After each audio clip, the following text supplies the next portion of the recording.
కేటీఆర్ ఒకటి అన్నారు ఏంటంటే మేము 50,000 మందితో మేము ఆన్ చేస్తాం మీరు ఆన్ చేయకపోతే.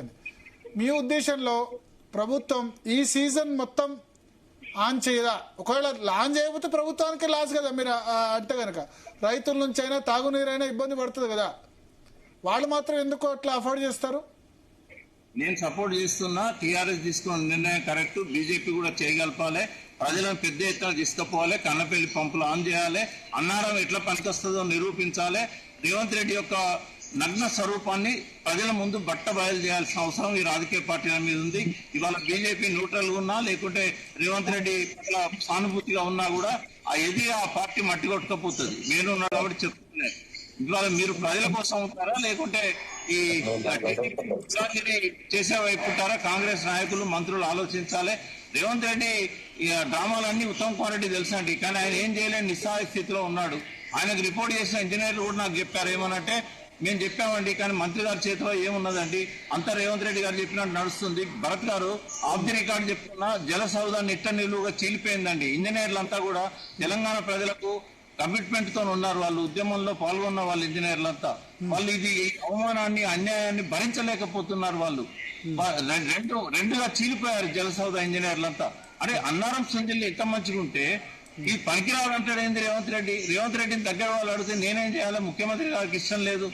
ఏందండి ఇది? ఉత్తమ్ కుమార్ రెడ్డిని అడుగుతానా?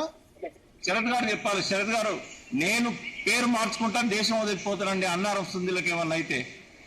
అన్నారం సుందిలో నిక్షేపంగా ఉన్నాయి. 17 లక్షల క్యూసెక్కులు పైన ఏం కాలేదు, 13 లక్షల క్యూసెక్కుల పైన ఏం కాలేదు. డ్యామ్ సేఫ్టీ అథారిటీ రిటర్న్ కి ఎక్కడ నీళ్లు నింపొద్దని చెప్పలేదు. 2.5 సంవత్సరాల్లో అన్ని రిపేర్లు జరిగినాయి. ఇది ప్రజలకు తెలియదని చెప్పి డ్రామాలన్నీ కూడా చంద్రబాబు నాయుడు కలగంటున్నాడు. గతంలో నీళ్ల గురించి తెలంగాణ ప్రజలకు తెలియదు కాబట్టి 57 ఏళ్ళు ఒక్క బ్యారేజ్ కట్టకుండా దోసుకపోయిన నీళ్ళన్నీ కూడా ఇవాళ కూడా అదే కథలు మొదలు చేయాలనుకుంటే నడవదు. నేను ప్రజలను వార్నింగ్ చేస్తున్నా. ఇవాళ కనుక తిరగబడపోతే, మీరు కన్నెపల్లికి పోయి నీళ్లు ఇప్పకపోతే ఇవాళ మన ప్రజలు అరిగోస పడతారు. శరత్ గారికి నీళ్లు ఉండవు, జీటీవీకి నీళ్లు ఉండవు. హైదరాబాద్ సిటీలో ఒక్క చుక్క మంచినీరు కూడా దొరకని పరిస్థితి ఉన్నది. బోర్లు ఇప్పటికే ఎండిపోయినాయి. ఇది చాలా చాలా సీరియస్ అంశం అండి.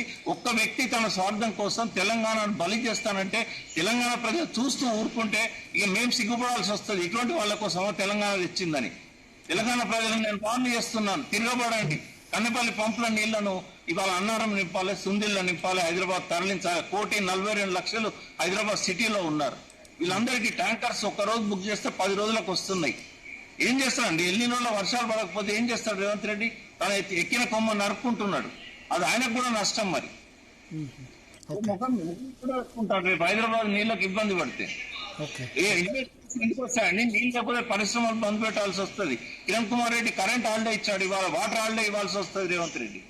వాటర్ ఎమర్జెన్సీ డిక్లేర్ చేయాల్సిన పరిస్థితి వస్తే నేను నీళ్లను ఎత్తిపోయా డ్యామ్లకు ఏమో అవుతుంది. పోనీయండి, పాడుబడి పోనీయండి డ్యామ్లు. ముందు నీళ్ళ అవసరాలు తీర్చమనండి. ఏంటి అన్నారం ఏమన్నా ఒక హోల్ పడితే నష్టం అవుతుందా? అప్పటికప్పుడు గ్రౌటింగ్ చేసి దాన్ని పూడ్చడానికి ఇంజనీర్లు రెడీగా ఉంటారు. డ్యాములు కట్టుకున్నారు ఎందుకంటే పోలవరం నుంచి డెల్టాకు నీళ్లు ఇవ్వడానికా లేకుంటే తెలంగాణ ప్రజలకు నీళ్లు ఇవ్వడానికా? మీరు చాలాసేపు చెప్పారు సాగునీరు, రైతులు, పంటలు, కరెంటు ఇవన్నీ పక్కకు పెట్టండి. డ్రింకింగ్ వాటర్ ఎత్తిపోయామనండి చాలు. ఈసారి క్రాప్ హాలిడే ఇవ్వనండి, చెప్పాలి కదా. ఎల్లినో ఉంది, ఎల్లినో ఉన్నప్పుడు క్రాప్ హాలిడే ఇవ్వాలని చెప్పాలి కదా.